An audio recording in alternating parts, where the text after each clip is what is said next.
Hola, hola, buenos días. Es un honor y un gusto tener por aquí a la escritora española Rosa Montero. Bienvenida, Rosa. Es un Hola, ¿qué gusto tal? tenerte por aquí. Gracias por tu presencia. Y bueno, muchas gracias a la Feria del Libro y a la iniciativa de lectura Voces e Ideas. Gracias, Armando Ruiz. Gracias a Ana Laura Santamaría de la Cátedra Alfonso Reyes. Y gracias a todos los colegas de Pasión por la Lectura. Y no menos importante, a todos los alumnos de la carrera de Letras Hispánicas que están aquí presentes, junto con algunos otros alumnos de Pasión por la Lectura y otros fans tuyos que andan por aquí. Pero bueno, esta es bienvenida a nuestra clase de seminario de literatura de crítica literaria y estamos viendo literatura española. Mucho gusto en tenerte aquí y bueno, pues brevemente les presentamos a Rosa. Rosa Montero, pues es una escritora que ha estado publicando desde finales de los 70, también es periodista, estudió psicología y periodismo, y bueno, pues el premio creo que el más importante que ha recibido últimamente ha sido el Premio Nacional de las Letras hace 3 años en España, también fue Premio Ciudad de Alcalá de las Letras el año pasado, entre muchísimos otros premios. Sus novelas, algunas de sus novelas más celebradas son La hija del caníbal, bueno, Historia del Rey Transparente, que tiene hasta la fecha yo creo que muchísimos lectores esa novela.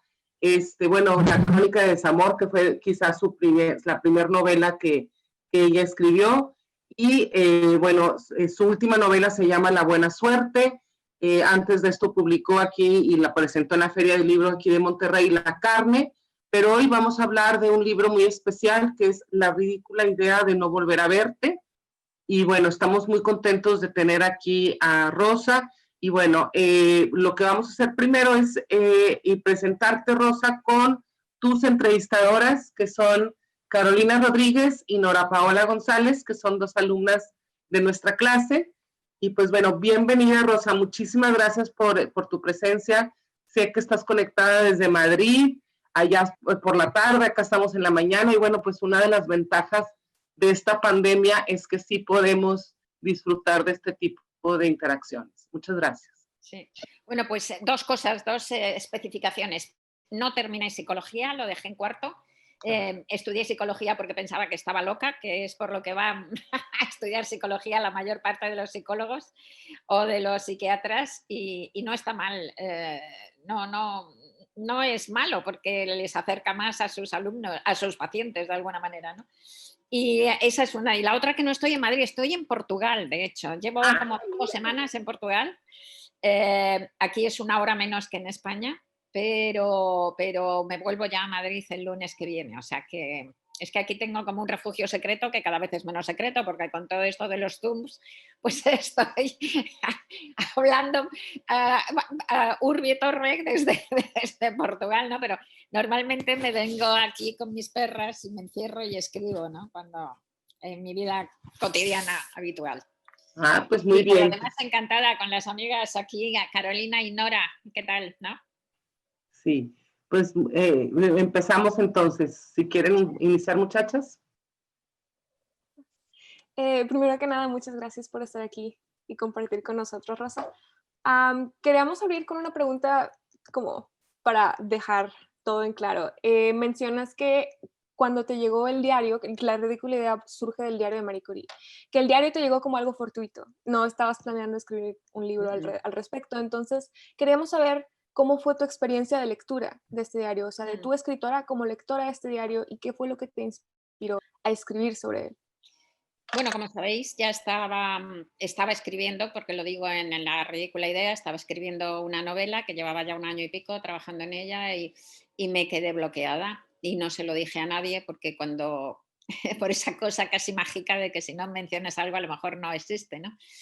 Y me llegó este diario que, como sabéis, también son 25 páginas, brevísimo, que escribió Marie Curie en el año siguiente a la muerte de Pierre Curie, de su marido. Es decir, que es un diario verdaderamente de duelo, ¿no? Y es un aullido de dolor animal, ¿no?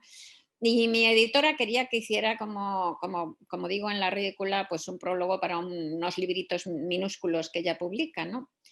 Pero de repente yo creía conocer a Marie Curie cuando leí ese diario, pero lo que conocía, me di cuenta, era simplemente la biografía oficial. Marie Curie en su biografía oficial pues es como un personaje de acero, ¿no? No tiene una sola foto en la que sonría, parece como esa mujer tan controlada, tan fría. Einstein decía de ella que era fría como un pescado, como una merluza o como, no me acuerdo ahora el pescado que utiliza, equivocándose completamente, pero esa era la imagen, ¿no? Y cuando leí esas 24 páginas, que eran un aullido animal de pasión y de dolor y de emoción lacerante, comprendí que lo que conocíamos de Marie Curie no era más que la punta del iceberg, solo la punta del iceberg, y que Marie Curie en realidad era muchísimo más compleja y por lo tanto más poliédrica y por lo tanto muchísimo más interesante, que era un personaje con una humanidad mucho mayor. Y entonces inmediatamente estalló en mi cabeza el libro, ¿no? Apareció, porque ese descubrimiento de esa Marie Curie se combinó con algo que me estaba sucediendo desde hacía un par de años, digamos, ¿no? O 3, desde hacía 2 o 3 años. En la vida hay como, vosotros sois muy jóvenes, pero quizá hayáis pasado ya alguno de esos momentos. En la vida hay como repechos, ¿no? Como hay como mesetas en las que una se para y empieza a mirar alrededor y a sí mismo, ¿no?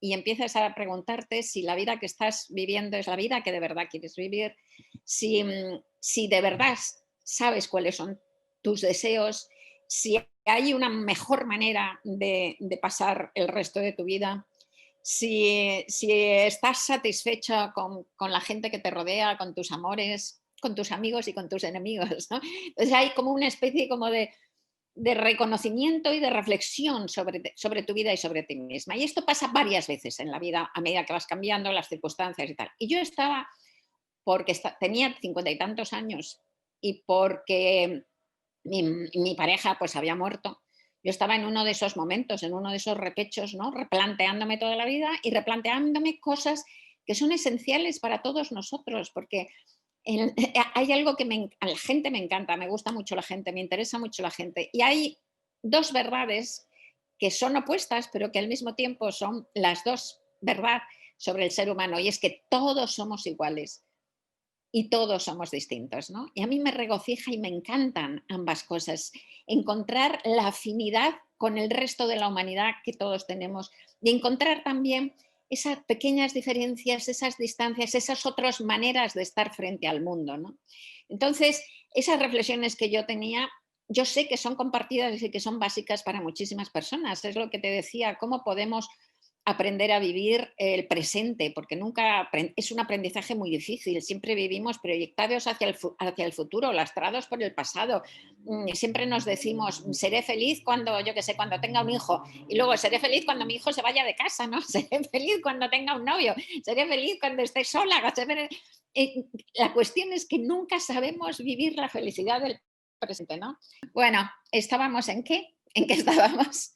Ah, sí. Entonces estaba en uno de esos momentos, ¿no? En uno de esos momentos de parada, ¿no? Y de reflexión sobre cómo aprender a vivir mejor, aprender a vivir más plenamente, ¿no? Aprender a tener menos miedo a la muerte, cómo vivir el amor, cómo vivir el desamor, cómo vivir cómo manejar los deseos heredados de los padres, cosas que son absolutamente esenciales para todos. Y entonces llevaba 2 años reflexionando sobre todo eso y cuando leí el diario de Marie Curie y me di cuenta de lo enorme que era Marie Curie, es decir, que era mucho más humana, que era mucho más compleja, que era mucho más poliédrica, inmediatamente pensé que sería estupendo poder hacer un libro en donde yo reflexionara sobre todas esas cosas, comparándolas, rebotándoselas a ella y viendo cómo ella sentía, había vivido y había solucionado o no solucionado esos mismos problemas, ¿no? Entonces, inmediatamente vi, además, claramente la estructura del libro, que iba a ser como una conversación íntima y triangular, diríamos, como una conversación sosegada con 2 íntimas amigas o 2 íntimos amigos en un rincón de mi casa. Uno de esos amigos sería Marie Curie y el otro el lector, ¿no? Entonces, esa sensación de intimidad y de reflexión a 3, cambiar, intercambiar las reflexiones, de intercambiar los sentimientos y las emociones, ¿no? Sosegadamente. Algo muy íntimo y muy personal. Pues vi claramente esa voz narrativa, vi claramente que era eso lo que tenía que hacer y nada, y empecé a hacerlo, ¿no? Pero apareció el libro y en realidad, como os he dicho, es un libro que intenta aprender a vivir más serenamente y más plenamente. O sea, que es un libro sobre la plenitud de la vida, pero no es un libro de duelo en absoluto. Pero es que para aprender a vivir plenamente y serenamente, primero tienes que encontrar un acuerdo, hallar un acuerdo con la muerte. Por eso, aunque es un libro que habla de la vida, pues también habla de la muerte. Y bueno, y de cómo llevar adelante el duelo y tal. El diario de Marie Curie sí es un diario de duelo, pero a mí mis amigos, cuando se murió mi pareja, como saben lo importante que es para mí la escritura, pues me decían que por qué no escribía algo y tal. Yo no tengo nada como lectora contra los libros de duelo. Hay algunos libros de duelo maravillosos. Os recomiendo, por ejemplo, uno de la colombiana Piedad Bonet, que se llama Lo que no tiene nombre, y es absolutamente extraordinario. Es un libro que escribió tras la muerte de su hijo, que se suicidó. Y es un libro de verdad, de los libros más bellos que he leído en mi vida, Lo que no tiene nombre.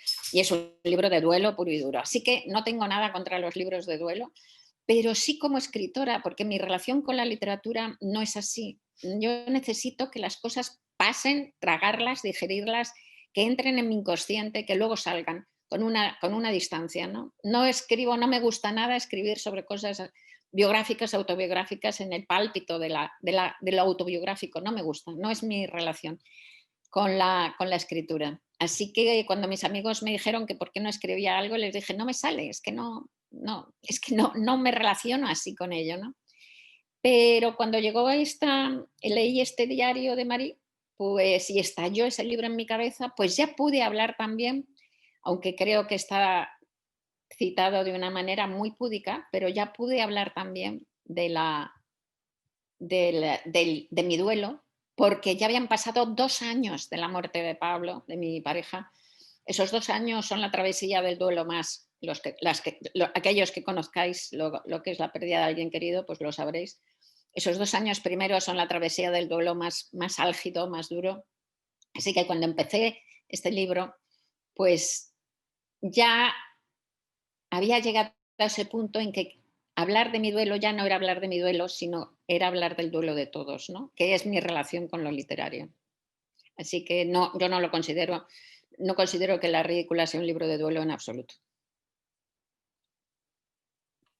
Bueno, nuestra próxima pregunta va muy relacionado a cómo se construyen la figura de la mujer, ¿no? Y la figura de Marie Curie y la figura de, en general, todas las mujeres, ya que se les relega mucho a la esfera privada y la domesticidad y las experiencias de vida de la mujer, no, o sea, quedan sin ser habladas, no nada más por una cuestión de que no se debe hablar de eso, sino porque no es relevante como que la vida de la mujer, ¿no?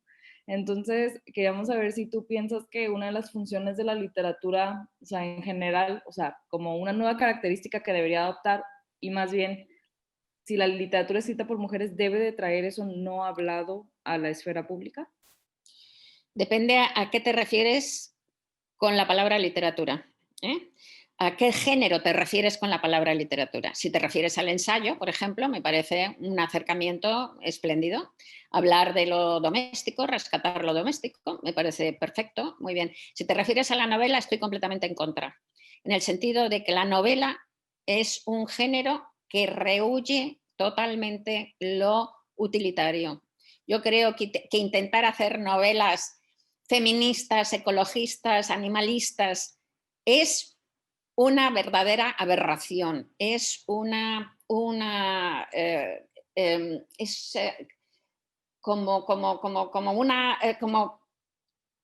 realmente traicionar el sentido de la novela, de escribir novela. Aunque yo como ciudadana sea ecologista, feminista y animalista, pero tú no escribes novelas para enseñar nada.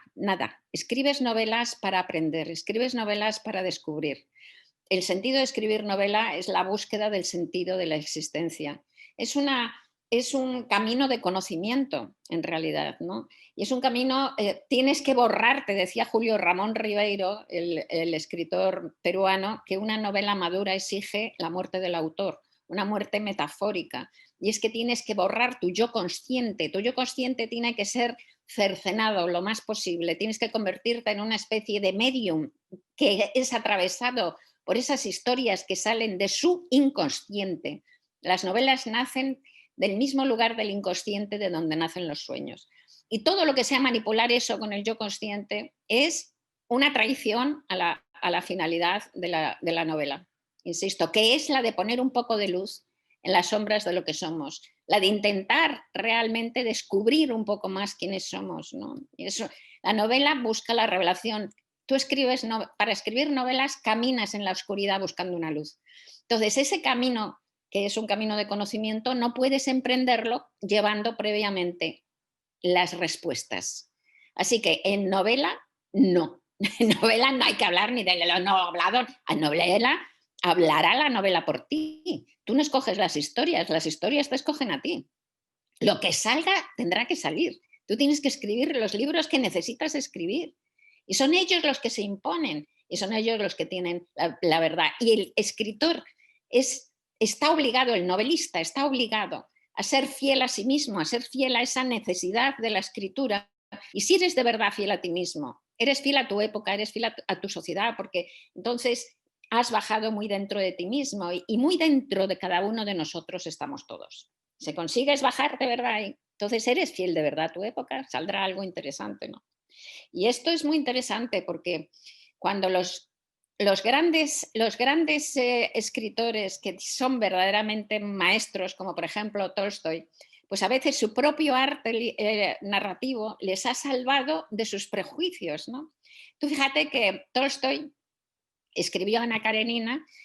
Tolstoy era un reaccionario tremendo, un retrógrado tremendo y un machista monstruoso. O sea, Gorky decía que Gorky también tenía lo suyo, pero Gorky decía que Tolstoy odiaba a las mujeres y verdaderamente las odiaba, ¿no? Era un machista repugnante y un retrógrado.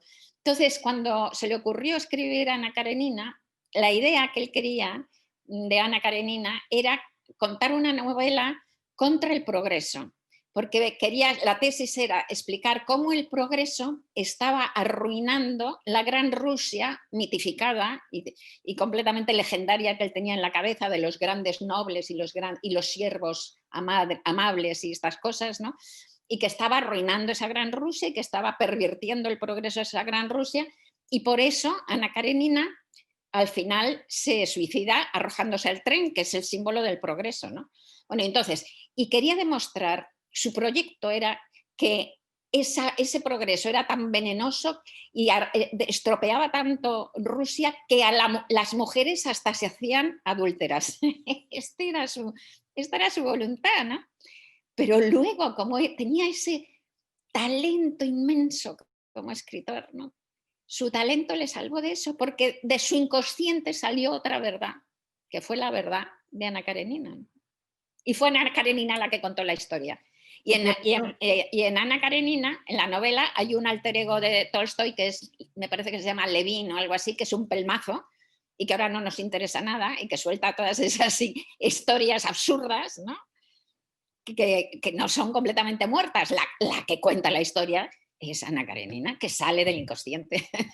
Bueno, pues por eso digo, en literatura, depende de lo que llames literatura, en ensayo sí, en ensayo y en periodismo, que también es un género literario, el periodismo escrito, tanto en ensayo como en periodismo, se puede luchar por unas ideas, se puede intentar descubrir, ¿no? Construir esas ideas, desarrollarlas, todo eso perfectamente. En novela no. Gracias, Rosa. Nada. Bueno, respecto a eso, el hecho de que La ridícula idea sea, pues no es una novela, es más una conversación, como usted dijo. Entonces, sí, queríamos saber un poco, pues cómo funciona la intersección entre realidad y ficción en un texto como este, en el que obviamente hay un nivel de performatividad, pero también de intimidad, y tiene que editarse y publicarse. O sea, ¿cómo fue la experiencia de intersectar estos en un texto tan íntimo. Sí, es un libro raro, es un libro muy difícil de definir, pero tengo un libro todavía más difícil de definir, que es el de La loca de la casa, que es otro. Me gustan estos ensayos, estas cosas, que no sé cómo llamarlas, que están en las fronteras, ¿no? Porque La loca de la casa está llena de ficción, ¿no? Y este no. En realidad, La ridícula idea no es ficción. Lo que pasa es que es una mezcla de 3 géneros que ninguno de ellos es puro, ¿no?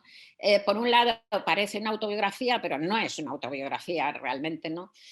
Por otro lado, parece una biografía, tiene partes de una biografía de Marie Curie, pero no es una biografía para nada convencional de Marie Curie, para nada. Es como entro en Marie Curie como de la misma manera que entraría en uno de mis personajes narrativos, pero respetando siempre lo documental, pero intento ver el mundo desde dentro de ella, o sea, que eso es lo que haces con un personaje tuyo, ¿no? Así que tampoco es una biografía convencional y en parte es un ensayo, pero tampoco es un ensayo, porque son múltiples ideas que se van rompiendo a lo largo del texto y que se van repartiendo y que se van debatiendo, ¿no? Así que, pero sí que es al hilo de la pregunta anterior y enlazando con lo que tú dices, sí que efectivamente aquí te puedes permitir sacar temas que estés interesada. No son temas, sin embargo, no se diferencia además de un ensayo en muchos sentidos, pero entre otros porque no busco sacar una conclusión en absoluto. O sea, si es un ensayo, es solo un ensayo de preguntas, digamos, eso solo es un ensayo de temas que debemos reflexionar. Y es como esa reflexión a 3, que eso sí que es una argucia narrativa o novelística, digamos, ese trío imaginario que soy yo, que es Marie y que es el lector o la lectora del momento, ¿no? Entonces, ofrezco esa posibilidad y ese ámbito de reflexión, ¿no? Y de emoción sobre esos temas. Pero que sí, ahí sí que he escogido yo los temas conscientemente, los temas de los que quería tratar, evidentemente. Ahí puedes hacerlo porque pertenecen a la parte más ensayística, digamos, no a la narrativa pura, ¿no? No a la ficción, no es de ficción, no es un libro de ficción, ¿no? Aunque tiene recursos estilísticos de ficción, pero no es un libro de ficción. Entonces sí que he escogido los temas, pero tampoco da doctrina, porque ya te digo que más que nada lo que hago es plantear preguntas, ¿no? Temas de reflexión y mirar esas preguntas desde un lado y de otro, ¿no? A ver qué sale ahí, ¿no? Un poco a ver qué sale. Varias posturas académicas consideran que su escritura es una escritura de la marginación. Me acuerdo que cuando yo leí Historia del Rey Transparente, pues era una serie de personajes, un enano, un epiléptico, ¿no? Una mujer en la Edad Media. Entonces, pues claro, o sea, están presentes estos personajes marginales y de cierta forma Marie Curie también es un sujeto marginal, independientemente de lo famoso que haya llegado a ser como científica. Entonces, esa elección de estos personajes que de cierta forma son vulnerables, ¿piensas tú que enuncian algo sobre la condición humana o por qué haces esta elección? Sí, no los elijo, pero estoy completamente de acuerdo contigo, Nora. No los elijo en absoluto, pero porque además, como la escritura tiene tanto que ver con el inconsciente, y el inconsciente es mucho más sabio que el consciente, en realidad tú muchas veces no sabes lo que estás escribiendo y te cuesta años darte cuenta de algo que a lo mejor otra gente lo ha visto, pero tú no, ¿no? Por ejemplo, yo hará 5 años o así, no más, y llevo publicando 41 años, descubrí que todas mis novelas tenían una misma estructura muy parecida, casi todas mis novelas. Fijaos que la crítica todo el rato suele decir de mí, sus novelas son muy distintas unas de otras, eso es un tópico que suelen decir todos los críticos. Bueno, pues yo descubrí ahora eso 4 o 5 años, que por el contrario, mis novelas, por debajo de esa aparente diferencia, la mayoría de mis novelas tenían una misma estructura y no me había dado cuenta. Y esa estructura tiene que ver con lo que dices tú. Esa estructura es un personaje, empezamos con un personaje que puede ser hombre o puede ser mujer, que está en una situación absolutamente catastrófica. Un personaje que se odia a sí mismo, un personaje que arrastra probablemente secretos y culpas.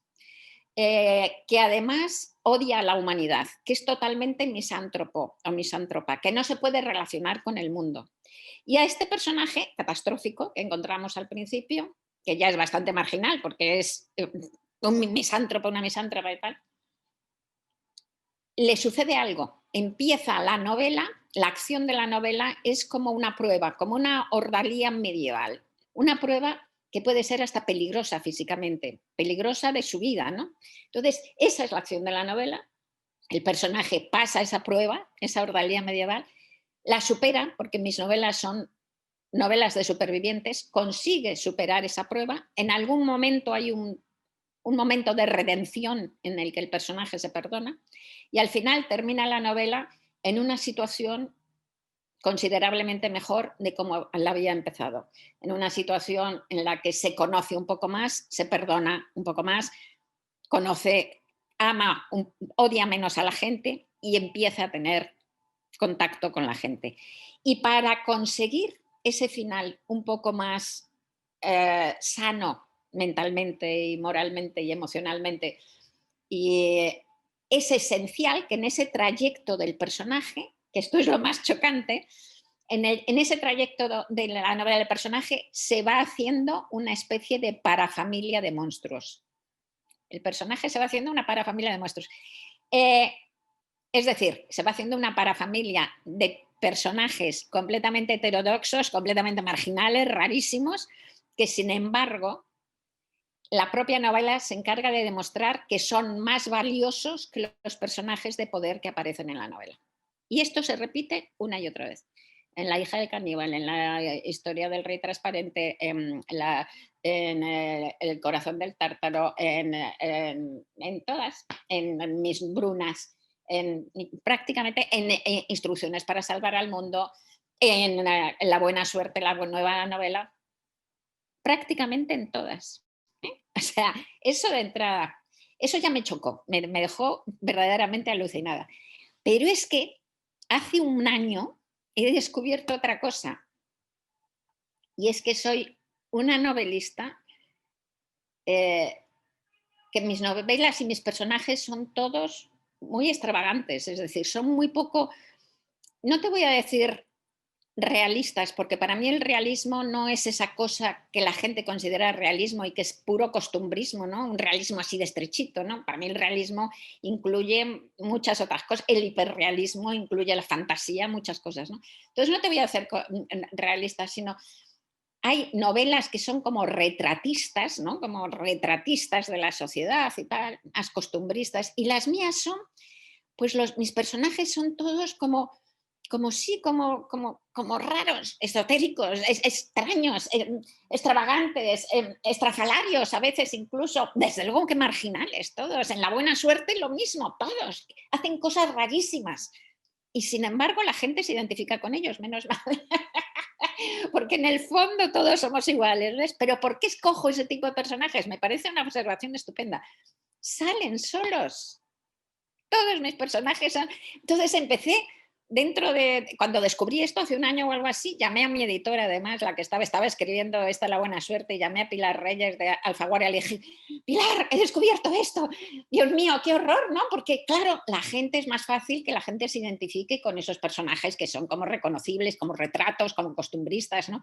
Pero estos personajes que son como más extremos, y yo digo, los escritores, esta es una buena manera de definir a los escritores. Hay miles de maneras de definirlos, ¿no? Pero hay escritores que son esos retratistas, costumbristas, y hay escritores que se especializan en hacer personajes extravagantes, ¿no? Y dije, ¿qué escritores hacen personajes extravagantes? Nabokov, que me encanta, es uno de mis maestros. Pues dije, va, de puta madre, fenomenal. Me encanta. Por supuesto, hay escritores maravillosos que se dedican, que tienen esa visión de unos personajes que están siempre en el borde, como decíais, marginales siempre. Pues a mí me salen así todos me salen así. Sí. Pues en este caso Marie Curie también sería una especie de mutante. Totalmente, pero muy, muy, muy. Marie Curie era tremendamente estrafalaria en su época, tremendamente estrafalaria. O sea, era una verdadera marciana, ¿no? Y entonces, que superara a la pobre esa marcianidad, ¿no? Que a pesar de eso, que esa manera, esa soledad absoluta, esa poca, no sé, esa poca relación con las mujeres, incluso de su entorno, ¿no? Que además, lo digo también en el libro, ¿no? Pues es una de las cosas que también entiendo, por otro lado, pero que no se reconociera como mujer, que no reconociera el sufragismo, que no reconociera el feminismo, cuando ya había un montón de luchas feministas entonces. Yo la entiendo perfectamente, porque no puedes luchar en todo, ¿sabes? Ella ya luchaba para sobrevivir simplemente, ¿no? Pero realmente tenía que sentirse muy rara, muy, muy, muy rara, y era muy, muy, muy rara. Y por eso, menos mal que encontró a Pierre Curie, realmente fue una maravilla que lo encontrara, ¿no?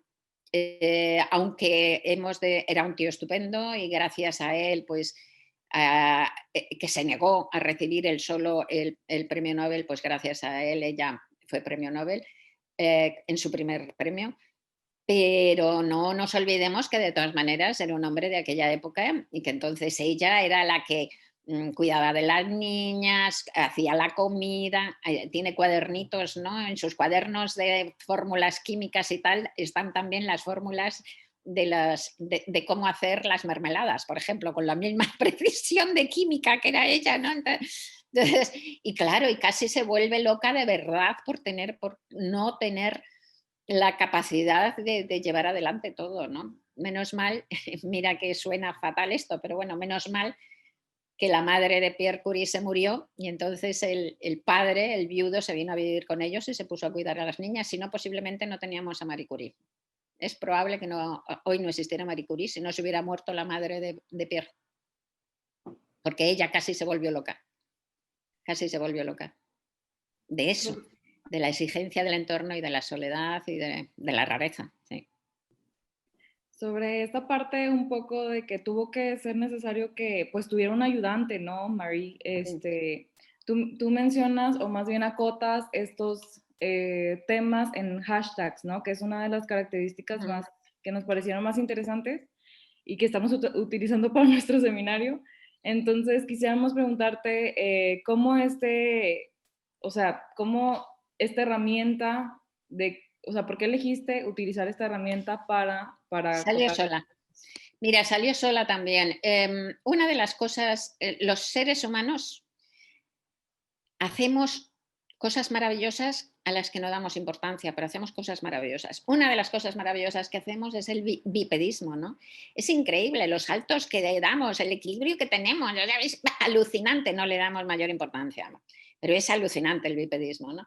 Y otra de las cosas maravillosas a la que no damos importancia es nuestra capacidad para reconocer símbolos y signos, ¿no? Nuestra capacidad simbólica y para reconocer signos es alucinante, pero alucinante. Entonces, como ya he dicho antes, que no es un ensayo al uso, sino que hay varios temas que quería ir desarrollando, que quería ir comentando en ese trío de amigos hipotético a lo largo del libro, que paraba aquí, pasaba otro y luego otro, no es como un ensayo que empieza, ¿no? Pones sigues el hilo, lo vas desarrollando, tal.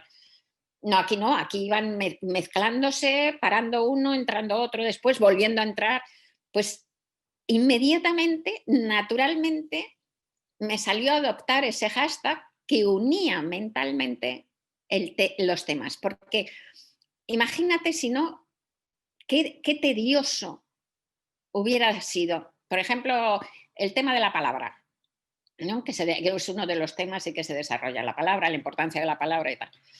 Pues de repente hablo de la palabra en un primer momento y digo la importancia de la palabra y tal. Y a lo mejor 40 páginas más adelante vuelvo a citarlo. Hubiera tenido que decir, si no tengo el hashtag, hubiera tenido que decir, porque la palabra, que como ya dije antes, es una de las yo qué sé, estructuras más importantes para el ser humano, somos palabras en busca de sentido, y seguir otra vez. Eso es súper cansino, pierdes muchísimo tiempo, muchísimas energías, queda feísimo tener que volver a retomar lo anterior para que la gente saque del fondo la palabra y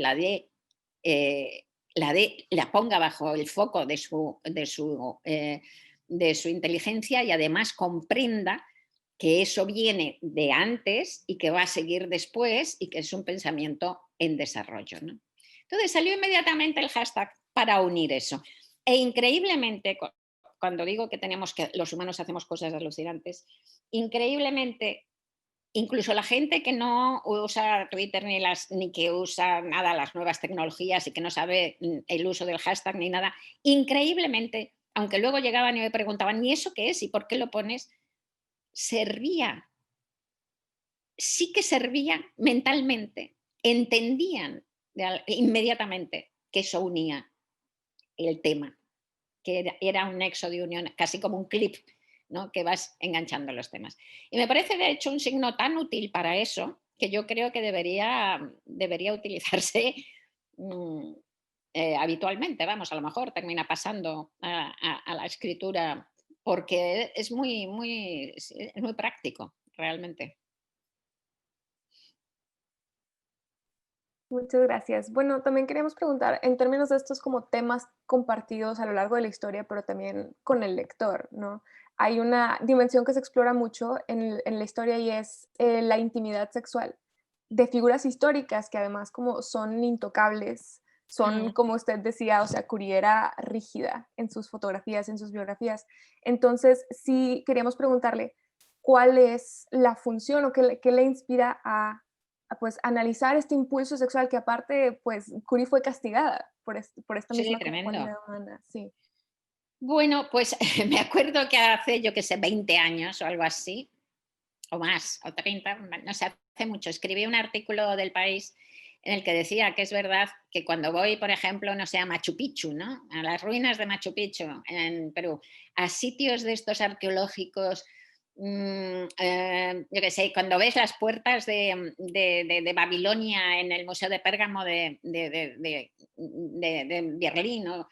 Cuando vas a lugares así arqueológicos antiguos de vidas de otras, en un castillo medieval y tal, como me encanta imaginarme la vida que pudo existir entonces y tal, pues en el artículo este escribía que decía que me los imaginaba haciendo el amor, porque realmente es algo que tiene pocas variedades, que tiene pocas diferencias a lo largo de los siglos y que te pone muy en la situación y te pone muy en poder sentir al otro y a los otros y cómo se sentían en aquel momento y cómo se vivía allí, ¿no? O sea que me parece una especie como de manera muy directa y muy instantánea y muy vívida de tocar al otro imaginariamente, ¿no? De sentirte cerca del otro, de sentir que sentían, ¿no? De compenetrarte con el otro, ¿no? A mí siempre me ha parecido que el sexo simplifica mucho las cosas en muchos sentidos, ¿no?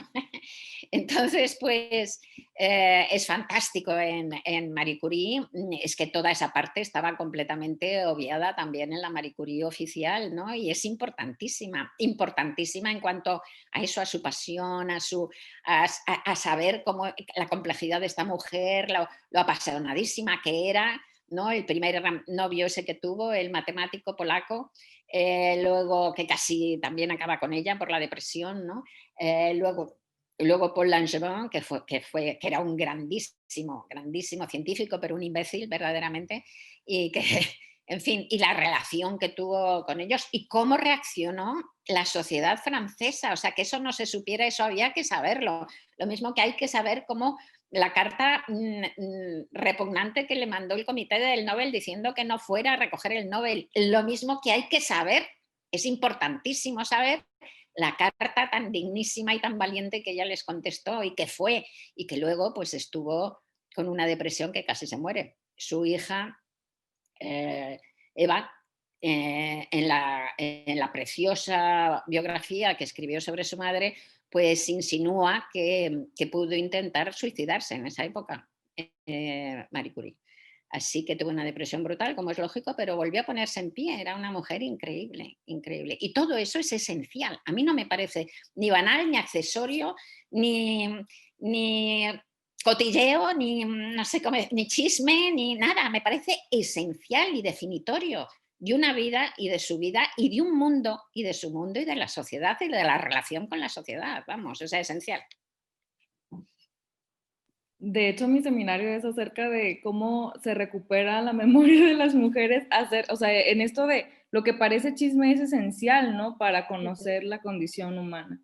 Bueno, la última pregunta que te vamos a hacer tiene que ver es un poco más general, igual que lo de la escritura de la marginación. ¿Qué papel piensas que tiene en tu literatura la ciencia? Porque es como también un tema recurrente, ¿no? Sí. No sé cómo lo compaginas ahí. Pues mira, es que me encantan vuestras preguntas, son súper atinadas y muy, muy interesantes.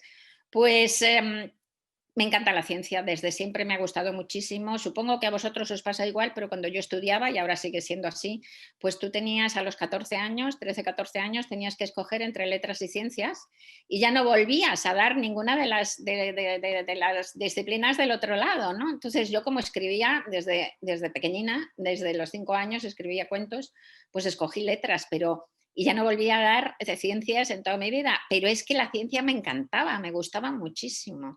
Yo creo que en la ciencia hay más magia que en los cuentos de hadas, siempre lo digo, ¿no? Y además me gusta la ciencia, me gustan montones de ciencias, o sea, me gusta la astrología, me gusta que me mata la neurología, la neurociencia, me encanta la paleontología, por ejemplo, también me gusta muchísimo la biología, ¿no? Yo qué sé, me gusta la física, aunque es dura, ¿no? La física es dura, soy una buena base matemática y me falta matemática. Hasta me gustan las matemáticas, pero no sé nada, por desgracia, porque tuve que escoger tan mal en aquella época, ¿no? Entonces me gustan muchísimas disciplinas científicas y leo mucha divulgación científica toda mi vida. He leído mucha divulgación científica y me fascina. Y creo además que es que hay una continuidad total entre lo que llamamos humanidades y lo que llamamos ciencias. Yo no veo ningún foso entre medias. No se puede entender el mundo sin intentar mirarlo en toda su complejidad, en toda la gama, ¿no? Mirarlo desde las novelas hasta los estudios astronómicos, evidentemente, ¿no? Entonces, y muchas de mis novelas, por lo tanto, tienen... la segunda novela mía se llamaba La función delta, que es una función matemática de Dirac, que mide, muy bonita, que mide sucesos cuya intensidad tiende al infinito y cuya duración tiende a cero, ¿no? O sea, a cero, es decir, que son como explosiones de una intensidad absoluta y de una duración casi. Entonces, quiero decir, y esa fue mi segunda novela. Fijaos, desde el principio, desde siempre me ha interesado la ciencia, siempre. Y me seguirá interesando, vamos, es que es pasión, tengo pasión. Por eso también quizá he hecho novelas de ciencia ficción, ¿no? Muchas gracias, Rosa. Nada. Tengo grabado aquí en el brazo, tatuado, que este es mi último tatuaje. Tengo varios, ¿no? Pero este es el último tatuaje, que es la parte de arriba, me considero que me define mucho, ¿no? La parte de arriba es sapere aude, que es la frase de Horacio, pero que luego popularizó, que me parece maravilloso. Atrévete a saber contra tus prejuicios, no te sientes en tus ideas, no te sientas confortable en ellas, atrévete a saber contra lo que te interesa, atrévete a saber, ¿no? O sea, el aprendizaje necesita almas valerosas, el aprendizaje verdadero, ¿no? Atrévete a saber. Y luego lo otro es la fórmula de la relatividad de Einstein, que es precisamente por eso, porque me encanta la ciencia. Rosa, vamos a abrir las preguntas al público, porque pues para no dejarlo sin preguntar. Ahorita estaba pensando que Cerebro, tu personaje de instrucciones, también es científica. Claro. Sí. Es un personaje que me encanta, ella me gusta mucho. Sí, muchas gracias. Hay una pregunta en Facebook que ahorita me pasaron y preguntan si esto que comentaste al inicio sobre tu concepción de la escritura, del deber ser de la literatura o de la novela, etcétera, todo esto que dijiste al principio de que la novela no debe de ser por obligación, etcétera, si lo tienes escrito en alguna parte. Yo recordé, sí. A ver, ajá. Bueno, yo creo que lo he escrito en La loca de la casa, probablemente. Sí, era lo que iba a decir yo, que en La loca de la casa, pero no sé si en alguna otra cosa, a lo mejor No más. sé si a lo mejor en La ridícula no lo cito otra vez, no sé, lo cito en montones de sitios y siempre que viene. O sea, desde luego en La loca estoy segura de que sí. Okay, en La ridícula también es posible que de pasada lo cuente. Muy bien, pues esa es una pregunta que había en Facebook. No sé si los chicos que están aquí, alguien quiera preguntar. Aquí, Giovanni, ¿levantaste la mano? Sí. Hola, Rosa, ¿cómo estás? Hola, ¿qué tal? Tengo una pregunta respecto a lo que hablábamos al inicio sobre el hecho de ser vulnerables, o sea, que somos seres que a pesar de ser vulnerables tenemos miedo a hacerlo, ¿no? Y que rehuimos a la muerte. Entonces, quería saber si, dado el contexto actual en el que está pues el coronavirus y todo este riesgo, ¿crees que va a cambiar o que está cambiando la relación que las personas tenemos con la enfermedad, con la muerte, con el riesgo y con el hecho de mostrarnos y reconocer nuestra propia vulnerabilidad? ¿O si crees que se ha mantenido igual? Ojalá cambiara, ojalá aprendiéramos. Creo que después de la Segunda Guerra Mundial se creó más que nunca, quizá en toda la historia de la humanidad, un espejismo de omnipotencia en Occidente. Es decir, un espejismo de ultraseguridad, como si fuéramos capaces de vencerlo todo, de estar completamente seguros, ¿sabes? De llegar a curar todas las enfermedades. Por eso cada vez se ocultaba más la muerte, porque empezó a aparecer como una anomalía o como una derrota, ¿no? Creo que en estas décadas después de la Segunda Guerra Mundial hemos llegado a una locura en eso bastante grande, porque es un espejismo total. Y evidentemente la pandemia nos ha demostrado que eso es un completo delirio, ¿no? Y deberíamos aprender de ello, pero no sé, no veo que aprendamos mucho. ¿Qué quieres que te diga? Yo veo que estamos todavía en el shock, es un shock traumático en todo el mundo, queda mucho todavía, es muy duro. Luego vendrá además la resaca económica, que será durísima. Y yo lo que veo, al contrario, es que todo ese miedo, en general, no te digo individualmente, seguro que hay gente que sí, que aprende, ¿no?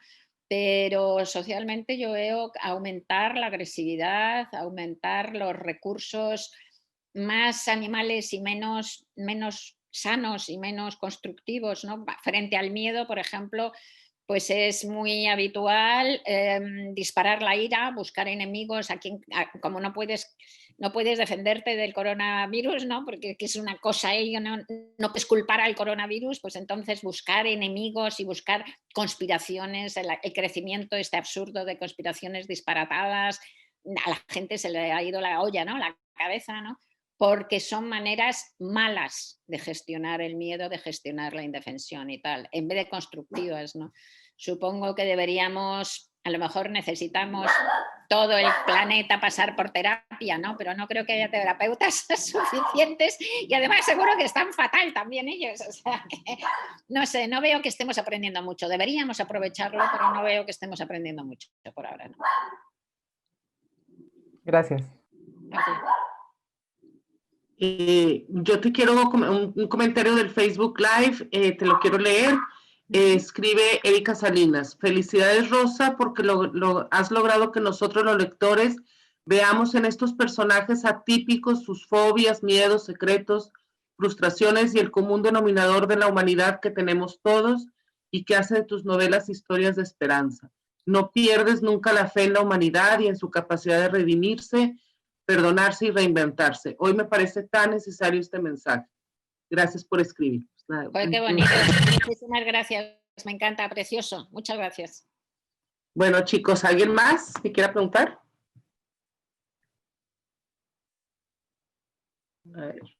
Mientras se animan los chicos, yo quería hacerte una pregunta, Rosa, respecto a otra de tus pasiones. Nos hablaste ya de la ciencia, ¿no? Sí. Pero pasión por la música, que también está muy clara, por ejemplo, el final de Tristán y Isolda, ¿no? Que está en la carne, o la danza de Hachaturian, que está con Bruna Hosky, y que nos haces además volver a escucharlas y escucharlas diferente. Sí. Háblanos de tu pasión por la música. Pues me encanta, me gusta tanto, es una pasión absoluta, una pasión también. Vengo de una familia pobre y que además era gente muy inteligente y que respetaba mucho la cultura, pero que no habían estudiado más allá de los 10 años.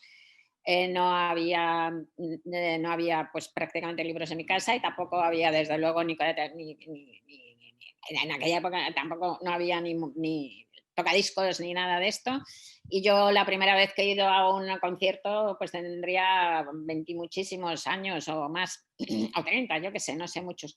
Pero quiero decir que siempre he tenido la pena de no haber podido tener realmente una educación musical, lo que se dice una educación musical y haber aprendido a tocar algo, ¿no? Ahora los chavales aprenden a tocar un instrumento, que sea, pues haber aprendido a tocar algo, no ya para hacerme profesional, pero para tener esa maravilla, ¿no? Esa capacidad, unas ideas de solfeo, tal, ¿no?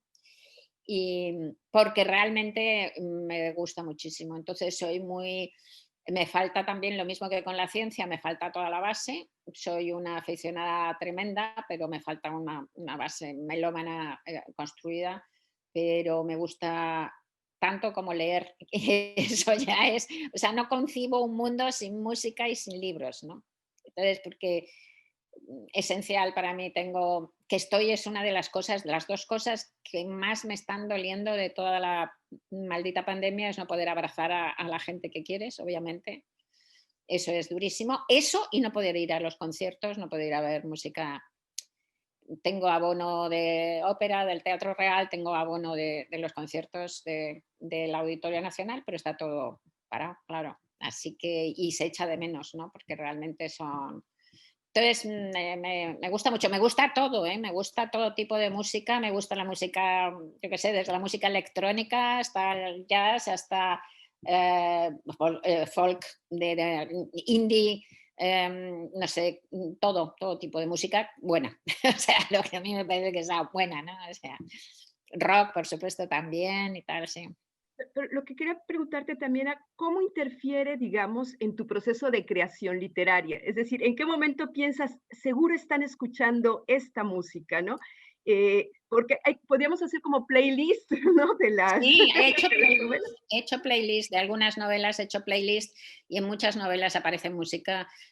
Pues mira, me gusta tanto la música que no puedo escribir escuchando música porque es incompatible.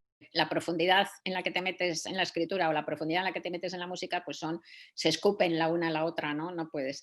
Pero sí que es verdad que pues mientras estás escribiendo, sigues escuchando música, no cuando escribes, pero cuando paseas a los perros, cuando sales, o vas a un concierto y escuchas. Me pasa mucho que cuando estoy escribiendo, claro, una novela tardas 2 años, 3 años, ¿no? Y en ese tiempo a lo mejor me pasa mucho que voy a algún concierto y tal y oigo algo y como llevas la novela, vas envuelta en la novela a todas partes a donde vas, escuchas algo y ese algo que escuchas, si te gusta mucho, cae en la novela. Y entonces eso es lo que meto en la novela, ¿no?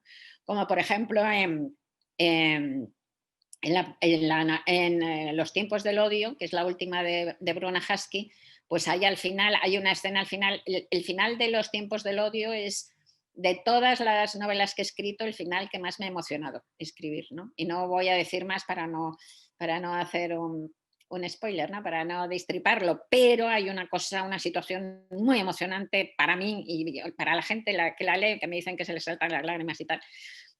Y cuento, lo relaciono con una pieza que os la recomiendo además, porque es que es una pieza absolutamente extraordinaria. Es de las variaciones Enigma de Elgar, la pieza Nimrod, se llama Nimrod de las variaciones Enigma de Elgar. Es una cosa que se te pone los pelos de punta, ¿no? Tan bella, tan bella.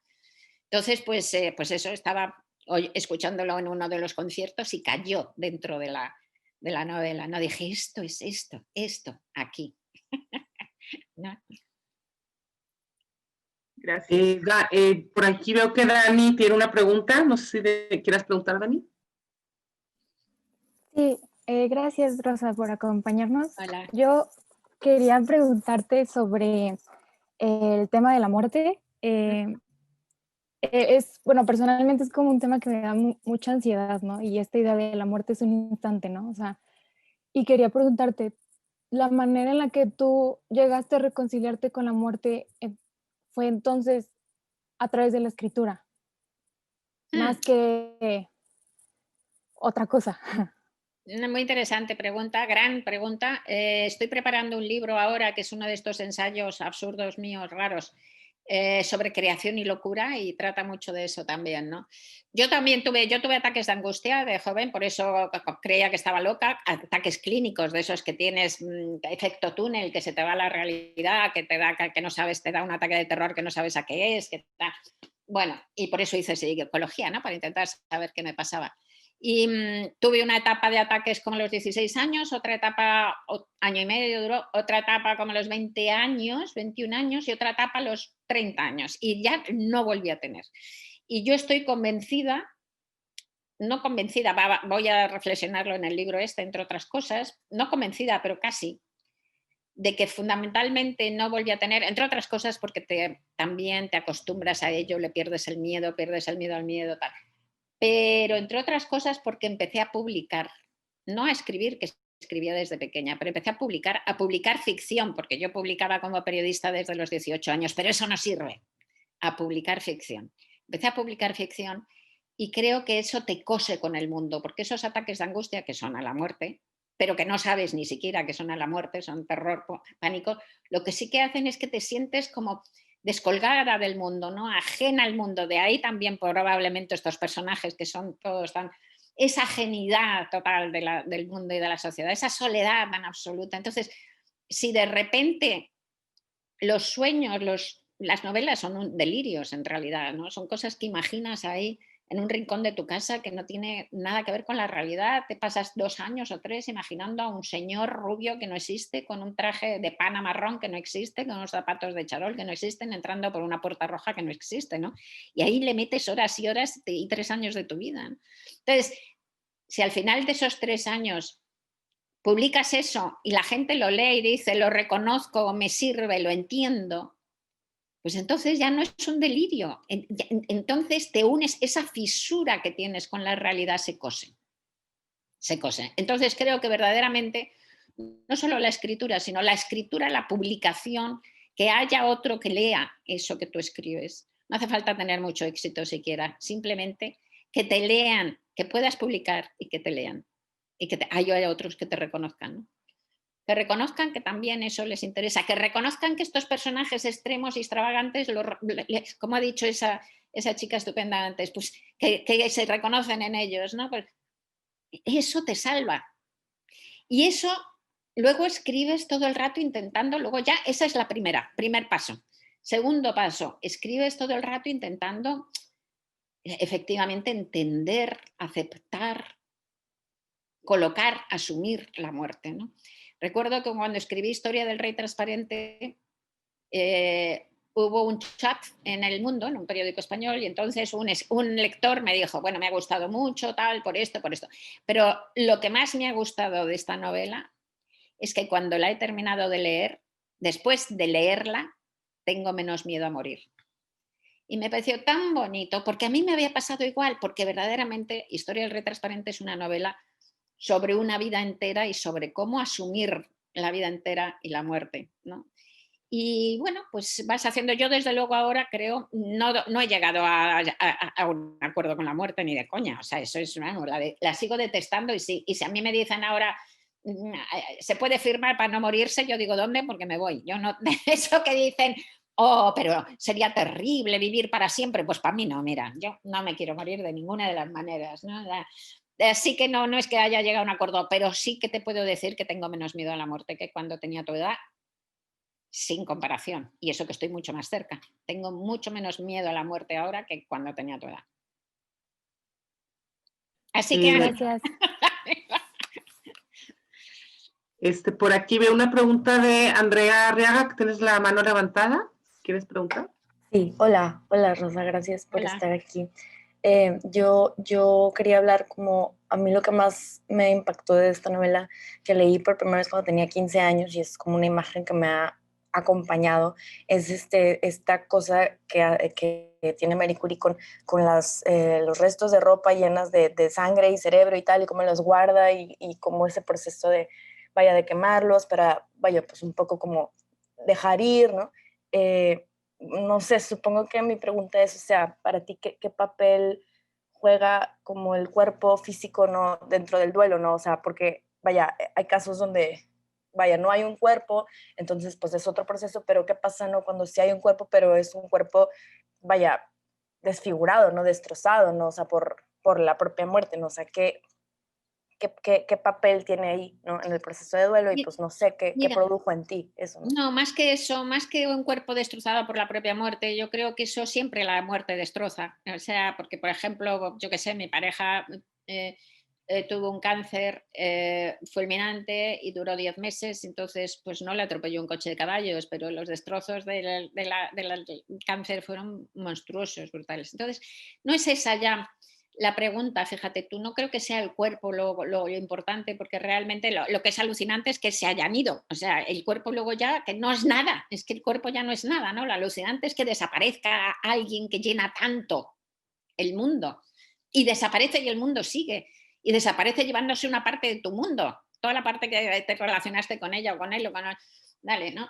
Pero la pregunta más bien, que es una pregunta, es ¿qué es mejor o qué es peor de repente? Que yo me lo pregunto muchas veces y lo pregunto en La Ridícula, creo recordar.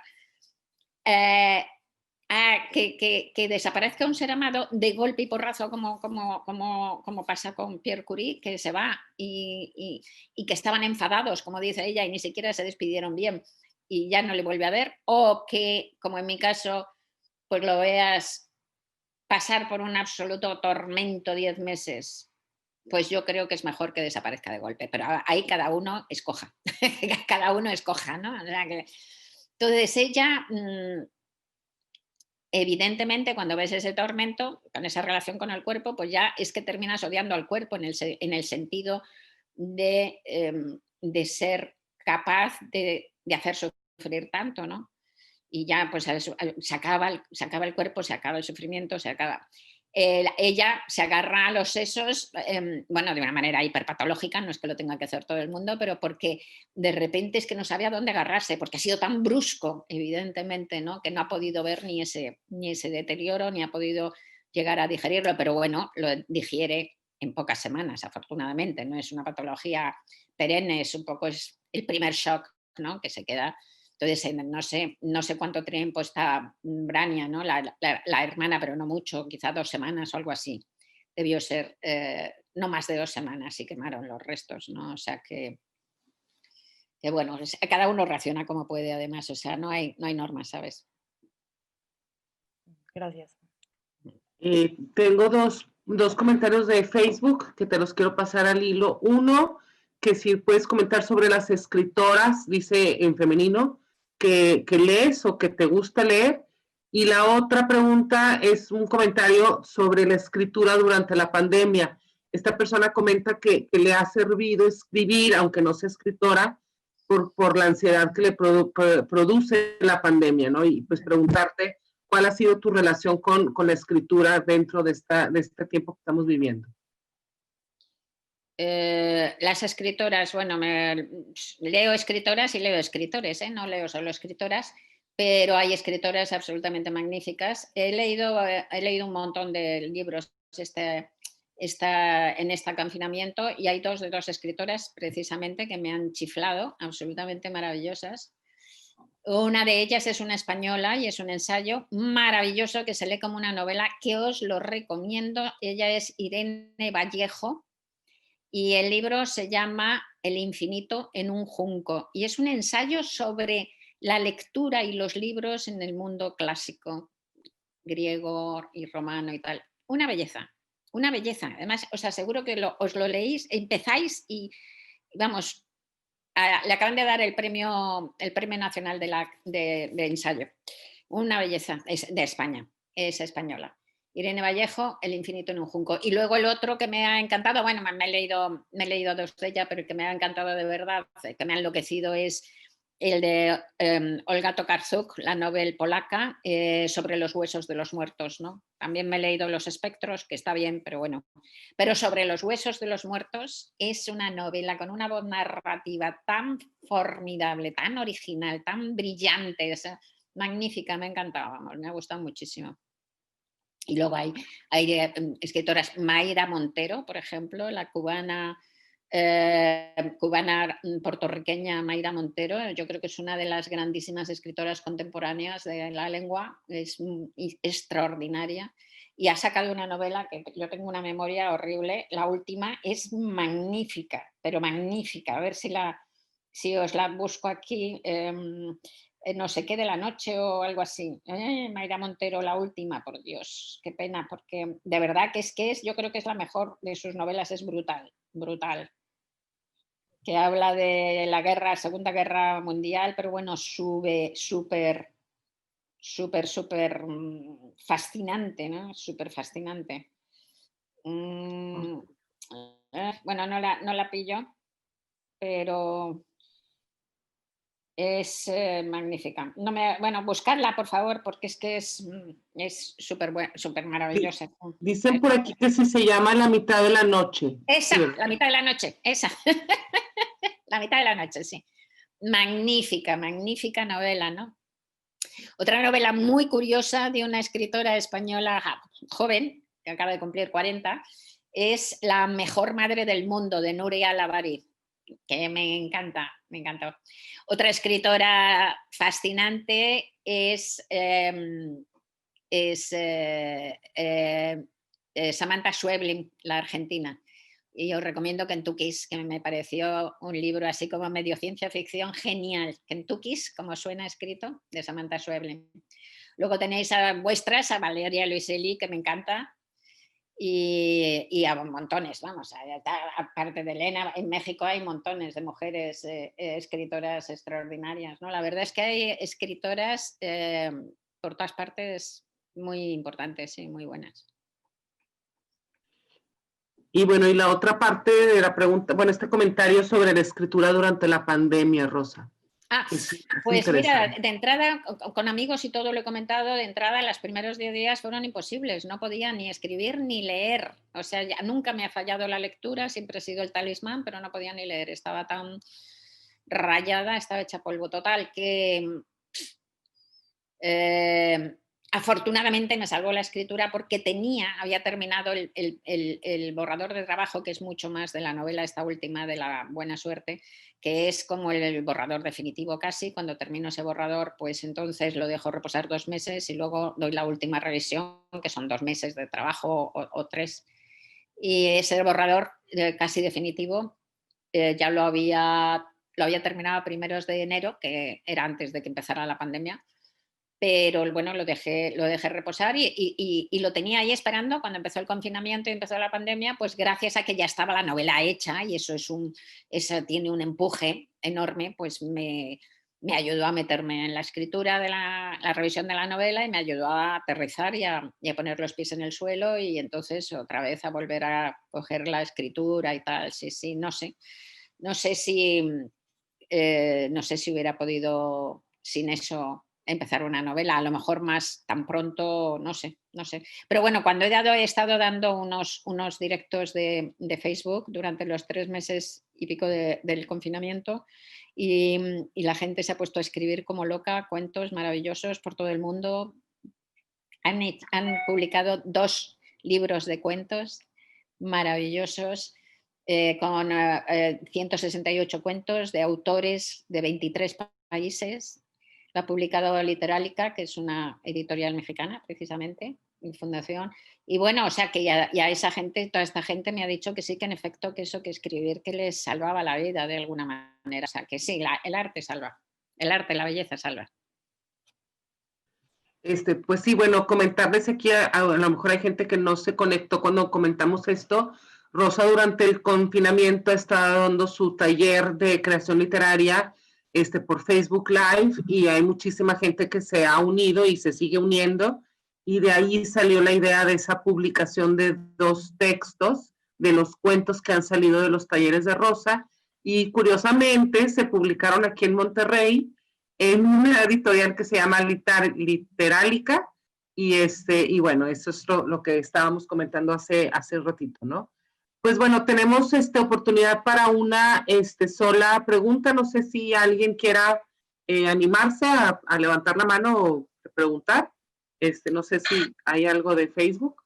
Pues bueno, pues estamos súper agradecidos contigo, Rosa, por haber estado aquí con nosotros. Realmente, pues es muy motivante. Tenemos la clase a distancia. Ya te imaginarás que desde marzo no ponemos un pie en el tecnológico, lo cual es muy triste. La vida universitaria está totalmente, pues, enrarecida, sí. Enrarecida, y bueno, hacemos lo que se puede, todos los profesores y los estudiantes.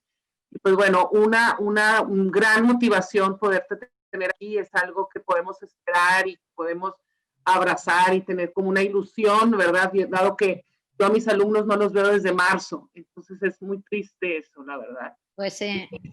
Y pues te agradecemos por eso tanto que nos hayas animado con esta charla, ¿no? Que nos hayas acercado.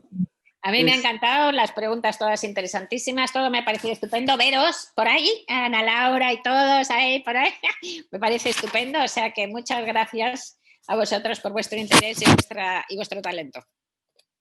Bueno, pues ya sin más, terminamos por aquí esta charla. Muchas gracias a todos los que se conectaron, a la cátedra, a la Feria del Libro, a los alumnos, etcétera, al Facebook Live. Gracias a todos por sus preguntas. Y sobre todo, gracias, Rosa, por darnos este tiempo. Muchas gracias. Un gran abrazo, querida Rosa. Un gran abrazo. Besos, cariños. Besos.